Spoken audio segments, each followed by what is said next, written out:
kan tuyul itu gak ada yang besar, ada yang kecil, Iya. ada yang sedang. Itu harganya beda-beda nggak sih? Beda-beda harganya. Jadi harganya itu bertahap gitu. Ada yang 5 juta, ada yang 10 juta, ada 15 juta, ada yang 20 juta sampai 25 Ada juta. 3 sampai 35 juta. Iya. Nah, itu bedanya gimana, Kang? Jadi beda di tahap penghasilan nanti ketika kita sudah diberikan tuyulnya itu. Oh. Semakin besar tuyulnya itu semakin besar penghasilannya. Yang sesajen yang harus diritualin itu banyak ya. Salah satu seperti ayam cemani yang serba hitam itu ya. Terus sate kambing yang mentah sama yang matang, sate sapi sama yang mentah sama yang matang. Terus seperti pisang raja, pisang emas. Terus seperti buah-buahan itu harus serba ada, dari buah kesempar sampai ke pendem itu ada ya. Dari jeruk, ubi jalar, ubi tanah itu harus ada semua. Yang dipakai tempat transaksi tuyul tersebut ya, karena ini bukan sembarang batu, ini adalah gerbang menuju alam gaib ya, alam astral, yang dimana orang dulu memperjualkan belikan tuyul itu di sini ya. Dulu Kalian ini, pengen tahu nggak tentang pesugihan tuyul, teman-teman ya? Jadi pesugihan tuyul ini sangat-sangat diminati sekali sama teman-teman, baik di mana-mana ataupun di luaran sana. Jadi mari kita bahas bersama Ki Jaka Umbara Pamungkas. Oke, nanti kita akan ngobrol bersama Ki Jaka Umbara Pamungkas mengenai tuyul-tuyul ini, teman-teman. Karena banyak sekali tuyul yang murah, yang mahal, mahal banget, dan sedikit mahal. Bisa teman-teman lihat, lokasinya tuh masih di dalam hutan ya. Jadi tempat-tempat yang mungkin banyak dicari orang untuk pesugihan itu lokasinya itu tidak mudah ya teman-teman ya. Jadi seperti ini. Di sana hutan, di sana hutan dan hutan sekali. Ki Jaka Umbara Pamungkas sudah menunggu di sana, di tempat kediamannya para tuyul-tuyul yang sedang mungkin nungguin peminatnya, peminat orang-orang yang mau memelihara tuyul, teman-teman ya. Yuk kita ke sana. Jangan lupa tonton sampai selesai, karena di akhir video ada yang menarik buat kamu. Sip. Alhamdulillah teman-teman, sekarang saya masih bersama dengan Kang Jaka Umbara. Kang Jaka Umbara ya. Iya. Aduh, saya lupa terus nih. Kang Jaka Umbara ini seorang spiritual yang sudah mumpuni, yang sering kesana kemari, dan Kang Jaka juga selain spiritual sering mengobati apa, Kang? Mengobati keluhan penyakit medis maupun non medis ya, Oh, seperti mata katarak Mm-mm. gitu ya, penglihatan lamur gitu. Jadi hipnoterapi juga berarti. Hipnoterapi saya. Berarti teman-teman yang Bidang di hipnoterapi. yang ingin silaturahmi atau yang ingin meminta saat pengobatan baik medis ataupun non Non medis, medis, bisa silahkan nanti silakan nomor teleponnya silaturahmi kita sebutkan di ke akhir rumah video. saya. Di rumah Ki Jaka Umbara Iya. ya teman-teman. Dan Ki Jaka Umbara ini selain hipnoterapi atau mengobati pasien-pasien, dia juga sering menarik benda pusaka. Mungkin teman-teman bisa lihat di video sebelumnya, kita diajak oleh Ki Jaka Umbara melihat tempat pesugihan yang paling sakral, yang paling angker, dan banyak orang yang Begitu kita datang sudah disambut. dan kita disambut dengan energi-energi yang sangat luar biasa. Dan di video ini berarti ini masih di wilayah Gunung Goong ya, Kang? Iya, masih wilayah. Ada salah satu tempat transaksi jual beli tuyul, dan di belakang ini katanya ada batu tempat transaksinya tuyul. Teman-teman tadi udah bisa melihat ini lokasinya di mana, dan kita perjalanan cukup jauh. Nah, Kang, mungkin Akang bisa menjelaskan bagaimana ritual transaksi tuyul sampai pada akhirnya orang yang berminat membeli tuyul sampai ke tempat ini. Mungkin kan nggak langsung, misalkan mau beli tuyul langsung datang, ada tahapan-tahapannya. Ada Nah, mungkin Akang bisa jelaskan, kan? Nah, dulu itu ada seorang spiritual ya yang ternama dan kondang. Dia itu menjadi salah satu juru kunci ya yang menjual belikan tuyul, bisa dikatakan tuyul atau budak hidung ya. Iya, budak hidung. Nah, ketika ada orang yang dari jauh datang ke sini ya. Dan ritual di sini, kalau ritualnya di rumahnya Kuncen dulu ya, nggak langsung ke sini nggak. Dia masuk ke rumah Kuncen, lalu di rumah Kuncen si orang tersebut dimandikan dengan air kembang 7 rupa dengan berbagai macam persyaratan ritual, ya termasuk puasa apa segalanya ya di rumah Kuncen. Nah setelah selesai ritual di rumah Kuncen selama 7 hari, barulah dibawa ke sini. Nah, di sini diritualkan lagi sampai ketemunya dengan sang pembeli gitu. sang pembeli, si penjual itu yaitu dari bangsa jin ya. Itu kan dari selesai puasa di rumah Kuncen lalu ke sini ya. Sampailah di sini disuruh puasa lagi sampai ketemu dengan yang namanya Raja Jin ya, yang nanti memberikan tuyul yang bisa disebut tuyul gitu, yang orang katakan tuyul. Jadi tuyul itu adalah budak hidung, itu anak jin juga, maksudnya golongan daripada jin. Nah, di sini, nah tempatnya di batu ini ya, batu ini. Di batu ini tempatnya itu di sini Raja. Di batu ini, di pohon bambu ini tempatnya. Ini ketika dia sudah selesai puasa kalau ketemu ini berubah bukan pohon bambu di sini tuh. Ini suatu buah tempat rumah yang besar dan banyak penghuninya gitu. Berarti batu itu cuman simbol aja gitu. Simbol. Cuma kalau untuk sekarang mungkin udah masih ada aja orang yang pinat sama tuyul atau udah nggak dipakai itu di sini. Ya, ini sudah karena tidak dipakai, sini sudah tidak dipakai karena tidak ada yang Kuncennya. kuncennya itu gitu. Tidak ada. Tidak ada yang meneruskan. Tidak ada yang meneruskan. Mungkin Kang Jaka Umbara sendiri tahu karena dulu pernah ada informasi atau pernah ngantar atau misalkan cukup tahu aja gitu. Cukup tahu aja saya. Ya. Saya cukup tahu aja dan pernah salah saya dulu kan pernah ngobrol dengan orangnya ya. Itu cuman ya saya tidak terlalu banyak mendetail orang itu tujuannya apa. Gitu. Nah, ini kan kata Kang Jaka ini kan istilahnya jual beli tuyul ya. Iya. Nah, berarti kan itu ada biaya berarti Kang. Ada biaya. Nah, itu kan mereka kan tuyul itu gak ada yang besar, ada yang kecil, ada yang sedang. Itu harganya beda-beda nggak sih? Beda-beda harganya. Jadi harganya itu bertahap. Gitu. Ada yang 5 juta, ada yang 10 juta, ada 15 juta, ada yang 20 juta sampai 25 juta. Ada 35 juta. Iya. Nah, itu bedanya gimana Kang? Jadi beda di tahap penghasilan nanti ketika kita sudah diberikan tuyulnya itu. Semakin besar tuyulnya itu semakin besar penghasilannya. Oh gitu. Kan enggak, maksudnya kan logikanya gini Kang. Itu kan tuyul itu sama-sama nyuri ya, sama-sama Iya, ngambil sama-sama gitu. nyuri. Kok bisa membedakan penghasilannya? Apakah istrinya dijatah atau gimana? Bedanya begini, jadi jarak tempuh si tuyul itu kalau yang kecil nggak jauh, nggak bisa jauh dan harus ditungguin sama yang punya. Tapi beda sama yang besar, kalau yang besar jangkauannya jauh, jarak tempuh, ngambil nyarinya tuh dari rumah kita tuh. Bisa keluyuran sendiri gitu ya? Gitu. Berarti kalau yang dewasa mah kalau yang kecil mah harus dibawa. Iya, harus dibawa. Sayanya harus ada. Misalnya kita pergi ke pasar ya, kita nongkrong di pasar. Gitu. Kita pergi ke mall ya, kita nongkrong di mall, seperti itu. Digandong gitu. Iya. Nah, barangkali Akang tahu nih, ini kan kita pasti penonton juga penasaran harga dari kisar contoh misalkan yang 5 juta nih. Apakah itu tuyulnya aja atau belum berikut ritualnya atau gimana?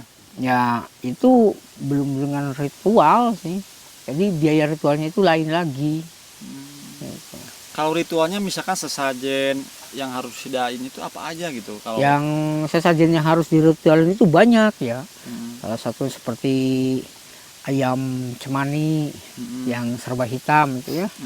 Terus sate kambing yang mentah sama yang matang, sate sapi sama yang mentah sama yang matang. Terus seperti pisang raja, pisang emas. Terus seperti buah-buahan itu harus serba ada, dari buah kesempar sampai ke pendem itu ada ya, dari jeruk, ubi jalar, ubi tanah itu harus ada semua. Gitu.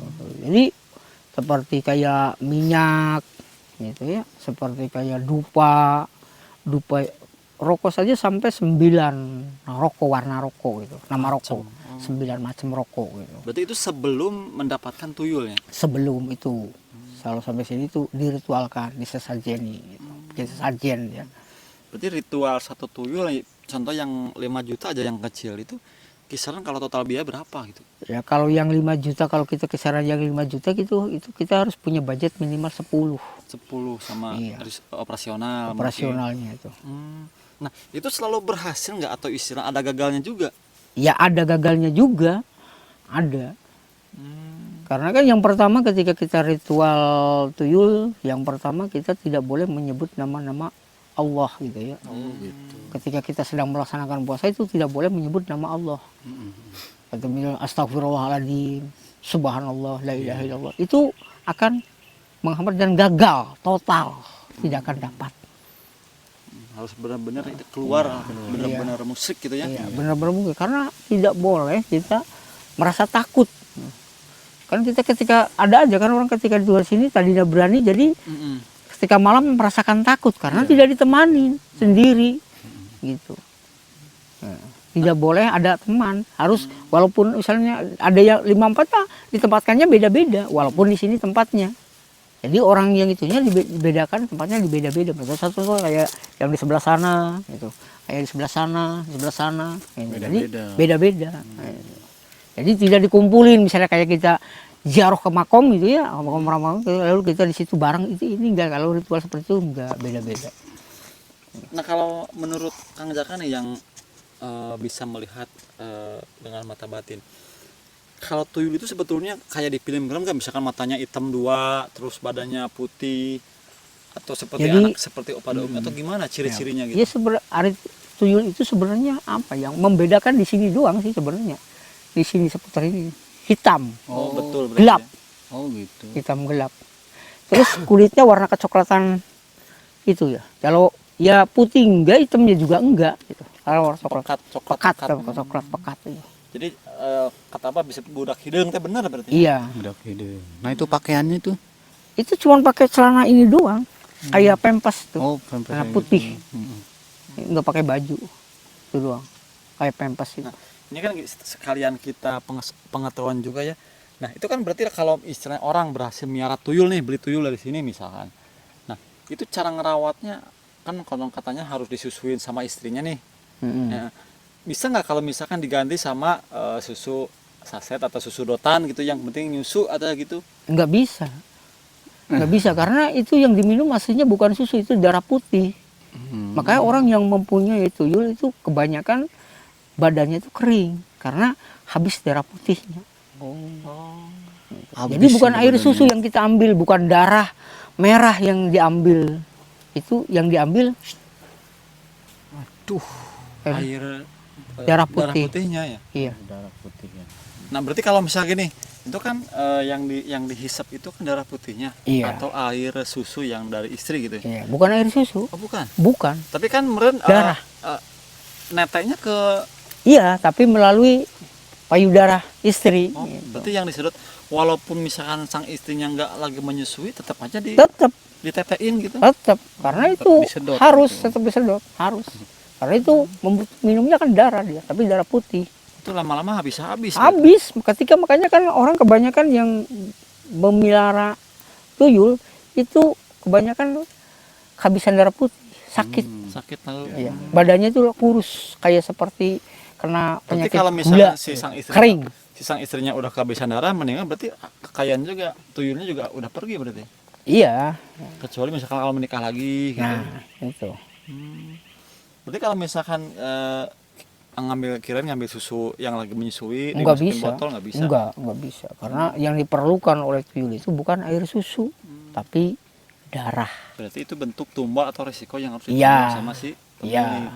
Cuman si pemiliknya tumbal itu masuknya tumbal juga karena semakin lama diambil itu semakin habis. Dan lama-lama kan orang kalau udah habis darah putihnya itu gimana sih? Kemana lagi? Nah Kang, ini kan mungkin penonton juga penasaran, kok tuyul bisa tahu di uang? Nah itu emang tuyul itu pintar atau gimana? Atau memang kasih petunjuk dulu gitu? Ya tuyul itu dikasih petunjuk dulu sama kita. Yang tahu uang itu kita, ibu bapaknya. yang ngingu tuyulnya itu. Nah, sama aja kita sama anak kita punya anak kecil kan, ke warung, nih uang, ini uang 2.000, ini uang 3.000, ini uang 5.000, ini uang 10.000. Seperti itu. Kamu harus ambil ini. Nah, kamu harus ambil uang yang ini nih. Yang warnanya ini, angkanya gini. Gitu. Jadi dikasih contoh dulu sebelum pergi. Gitu. Kalau tidak kasih contoh, nanti yang datangnya uang 2.000-an. Gitu. Karena dia tidak tahu uang. Tidak tahu. Bisa aja ambil daun kalau nggak Iya, bisa aja ambil apanya kalau tidak dikasih contoh. Jadi cuma dikasih contoh. Jadi kita yang tahu. Kalau tuyul nggak tahu, nggak pintar dia. Nah, mungkin kalau untuk kelemahannya Kang, mungkin kan kita harus berimbang ya ngobrolnya. Kelemahan tuyul yang misalkan kalau misalkan dia tuyul itu masuk rumah dan tuyul itu tidak bisa mengambil uang, kita harus gimana gitu? Ya sebenarnya kalau untuk kan begini ya, tuyul itu mengambil uang bukan uang yang bersih. Uang yang bisa diambil sama tuyul itu yang pertama uang yang tidak pernah dijakat. Orang kaya tapi tidak pernah, orang banyak duit, orang tidak pernah dijakatkan. Itu yang bisa diambil. Oh, gitu. Jadi Tapi ketika orang itu banyak sodako gitu ya, menjakati harta kita, itu tuyul tidak akan berat dan tidak akan bisa mengambil. Gitu. Karena yang diambil oleh tuyul itu bukan uang kita sebenarnya, itu hak orang lain. Jadi ketika maka kita merasa sering kehilangan, mungkin kita ya di situ berarti kita kurang berbagi. Itu sih sebenarnya konsep tuyul itu mudah. Seperti itu. Jadi penangkal tuyul itu bukan kita di rumah pakai kaca, pakai yuyu, bukan. Pakai tuyul itu pakai bawang, bukan. Gitu. Pakai kepiting tuh ada kaca. Iya, bukan sebenarnya. Jadi harus kita rajin ibadah, berbagilah. Ketika kita punya uang, karena di dalam uang kita itu, dalam 1 juta itu ada hak orang lain. Ya, makanya kan tuyul ngambil dari 1 juta itu cuma 100.000. Ya, itu hak. Enggak diambil semua. Enggak diambil semua. Enggak. Saya baru tahu ya. Berarti kalau dari sisi lainnya kita memandangnya, bukan saya membenarkan. Sebetulnya tuyul itu ngambilnya yang kotor ya. Yang kotor. Yang memang harus dikasih ke orang yang membutuhkan. Iya. Karena nggak dikasih, diambillah sama tuyul. Diambillah sama tuyul. Makanya daripada kita diambil sama tuyul, mending kita sedekahkan, sudah jelas. Jadi amal ibadah kita buat nanti itu ya. Berarti nanti tetap tembus walaupun pakai persyaratan kayak kepiting, kaca. Tetap tembus. Diambil ya. Diambil.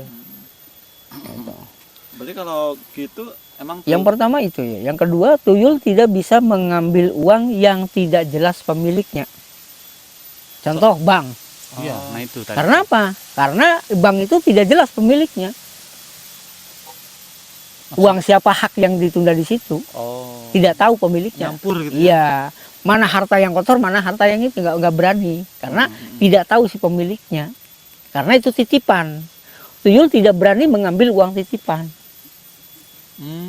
Gitu. Tidak berani. Kayak di ATM kayak gitu juga. Iya, nggak bisa. Katanya suka ada penunggunya kalau ada di ATM. Bukan, nggak ada. Bank itu nggak ada penunggunya. Kayak model ATM itu nggak ada penunggunya, nggak ada. Cuma uang fiksi, uang yang tidak jelas yang ada di ATM itu. Kan banyak orang yang nyimpen di situ di bank, ya kan? Jadi walaupun misalkan si tuyulnya disuruh ngambil ke bank, dia nggak mau. Nggak mau. Nggak bakalan mau. Gitu. Nggak bakalan mau. Walaupun diacem nggak akan ditetein gitu. Iya, jangankan tuyul, yang nyupang babi ngepet pun, yang munjung babi ngepet pun, yang munjung buta itu nggak akan berani ngambil uang di bank. Berarti bukan karena ada penunggunya gitu. Bukan, karena tidak jelas pemiliknya. Jadi sebetulnya mereka juga punya aturan sendiri ya? Iya, punya aturan sendiri. Oh iya, nyambung juga sih Kang ya.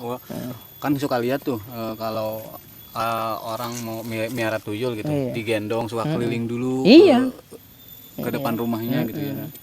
Mungkin tahu itu yang pemiliknya seperti itu. Iya. Jadi wajib diambil gitu. Nah, itu. Jadi kan mungkin kalau misalkan tuyul ngambil orang yang duitnya pas-pasan diambil enggak? Enggak. Wah, bisa. Jadi memang dari obrolan kita ini ada satu sisi positif yang perlu diambil, bahwasanya uang itu ada hak orang lain yang perlu dibagi. Apalagi kalau misalkan uangnya banyak, kalau nggak salah 2,5%. Iya, ya, 2,5%. lain gitu.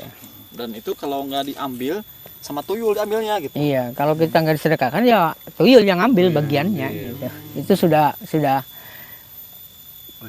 resiko. Nah kan kembali ke pesugihan tuyulnya, ini kontraknya biasa ada kontraknya nggak, misalkan kita Ada batasnya. Tuyul juga ada batas. berapa lama itu? Itu tuyul kan misalnya kita ngambil tuyul yang umurnya misalnya 5 tahun. Itu sampai umur 10 tahun. Sudah harus dikembalikan. Emang kalau udah besar nggak bisa dipakai lagi? Nggak bisa. Kenapa itu? Karena masuknya bukan jadi tuyul nantinya. Jadi apa?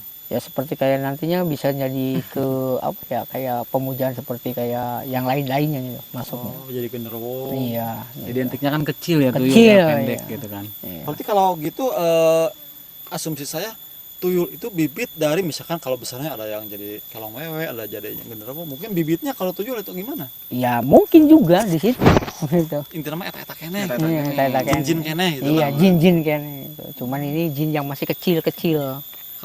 Kalau kecilnya nyari duit, kalau udah besar buka usaha. Nggak usaha. Tuyul gitu ya. Oh, nah kan itu kan berarti kan kalau nyusuin itu, kalau netain itu setiap hari atau setiap habis kerja aja gitu tuyulnya. Habis kerja. Hmm. Habis kerja. Misalnya kerjanya gitu 2 hari sekali ya 2 hari sekali nyusu. Jadi itu sebelum berangkat kerja itu disusuinya. Oh. Sebelum berangkat itu harus nyusu dulu. Jadi nyusunya itu 2 kali. Mau berangkat sama pulang. Dua Nah kali. kalau nggak dapat disusuin nggak? Ya nggak mungkin nggak pernah dapat, kalau yang main itu pasti dapat. Dapat aja ya. Dapat. Sesuai dengan apa yang diperintahkan itu dapat. Nanti kalau misalkan udah habis kontraknya si tuyulnya dikembalikan lagi ke sini atau pulang sendiri? Dikembalikan Oh, ke sini ke sini diantarin. dianterin. Kan sama itu juga ada orang tuanya. Nah, kalau Ada pengasuhnya. kalau gini Kang, itu kan tuyul itu bisa dibilang makhluk halus tuh ya. Iya. Bukan benda padat gitu ya. Bukan. Kok bisa nantinya bisa netein, apa istilahnya berwujud langsung netein, apa sari-sarinya aja gitu? Itu kalau bagi yang sudah bergaul dengan jin, ya itu bisa jadi benda padat. Oh, udah sama-sama jin mungkin Iya, ya? udah padat sama benda padat. Udah satu golongan. Iya, makanya kan yang punya tuyul itu bagi kita yang awam itu kan tidak bisa melihat, terkecuali yang punya tuyulnya kan, yang bisa melihat dan bisa benar. memegang dan bisa menyentuh. Kalau kita yang di luar itu tidak bisa, terkecuali orang-orang tertentu yang mempunyai kelebihan, yang bisa melihat gitu, bisa menyentuh dan memegang. Kalau orang-orang awam kan ya nggak tahu, Nggak bisa gitu. nggak bisa kan. Kecuali yang punya kan, begitu. Nah, ini mungkin yang jadi pertanyaan yang nonton sampai sekarang. Contoh misalkan si uang itu di dalam dompet nih, misalkan dililit pakai karet, satu gepok, itu diambilnya kan cuma satu nih. Iya. Posisinya kan pakai sleting, terus dalam lemari atau dalam rangkas, kok bisa diambil gitu? Ya kan ini. Dan begini ya. Jadi kan kalau yang namanya tuyul itu kan hal gaib ya. Oh, gaib. Jadi tangannya dia itu bisa nembus apapun. Iya ya. Enggak, maksudnya si uang itu apakah ikut tembus dinding atau Ya kalau sudah dipegang uangnya juga bisa jadi halus. Oh, bisa tembus. Bisa keluar halus. walaupun di dalam rangkas? Iya. Kan ini misalnya contoh ya, ini daun. Ini uang lah contohnya. Ini kalau sudah dipegang jin, uang ini bisa tembus tembok. Gitu. Bisa nembus tembok ketika si uang ini sudah dipegang sama dia gitu. Uang kan benda padat juga, benda mati kan. Iya. Tapi kan ketika dipegang sama jin itu, uang ini bisa halus. Gitu. Bisa halus. Berarti kan kalau misalkan yang peminat beli tuyul misalkan dari 5 juta sampai 35 juta, itu uangnya masuk ke kuncen apa ke orang tua tuyulnya? Ya ke kuncen. Oh, Ke yang kuncen. untung kuncen dong ya? Kuncen yang untung. Jual beli tuyul. Iya. Jadi nggak jadi kuncen mah untung. Untung ya. Iya. Walaupun misalkan udah ritual nih, udah ngasih uang, tetap uang keluar. Iya. Tetap.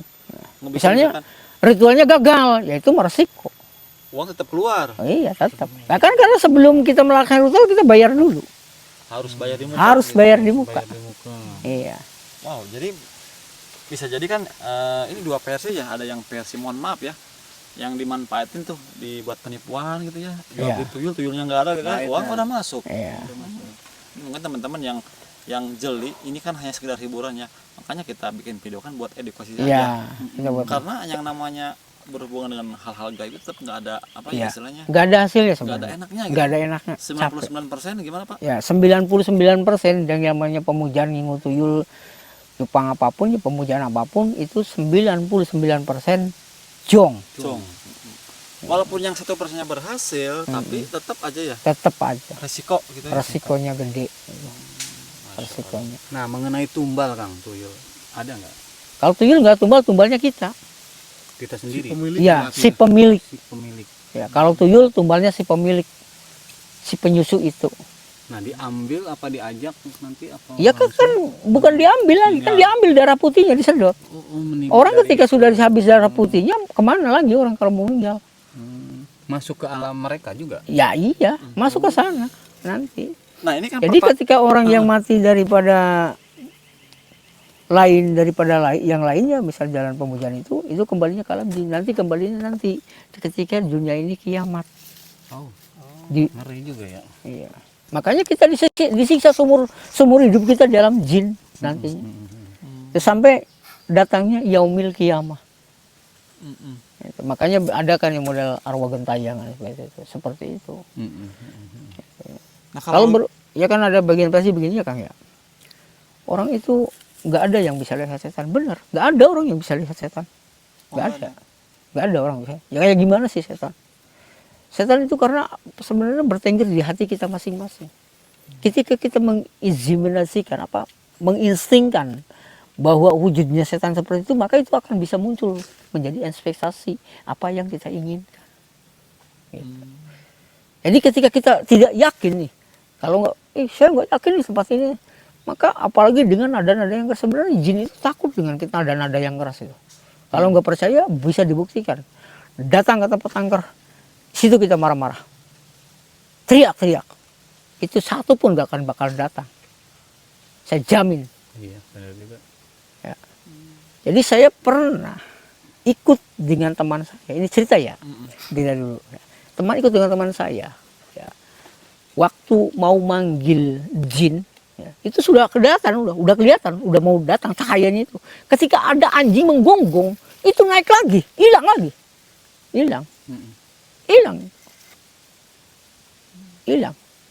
nggak datang lagi.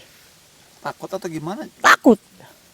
Karena sama, dia juga seperti kita punya rasa takut. Jadi kalau misalkan kita berani duluan, dia juga takut. Takut, Gitu ya? sama. Maka kita jangan mau dibohongin sama jin. Nah, Kang logikanya kan kayak gini. Kalau misalkan yang nonton pasti mikirnya kan kemana-mana. Mereka sebelum disusuin bisa hidup nih. Kan berarti ada makan alternatif. Iya. Nah, apakah mungkin bisa misalkan ngambil tuyul dikasih makan yang biasa dia makan gitu, nggak harus disusuin? Apa emang harusnya seperti itu? Ya harusnya memang seperti itu. Kan makanannya kalau jin itu makanannya kotoran. Ya maksudnya kalau misalnya disusuin dikasih makan kotoran aja gitu. Nggak mau. Oh, nggak mau ya. Nggak mau, dia tetap minta nyusu. Ya kayak istilahnya dia itu minta upah berarti. Iya, minta upah. Ya kan karena kata saya juga yang namanya pemujaan itu nggak ada yang ada tumbalnya, harus ada tumbalnya. Jadi setiap kita melangkah ke jalan yang salah itu ada sekuensinya, resiko yang harus kita tempuh. Ya seperti tadi. Maka ketika kita tidak menyusu ya udah pulang.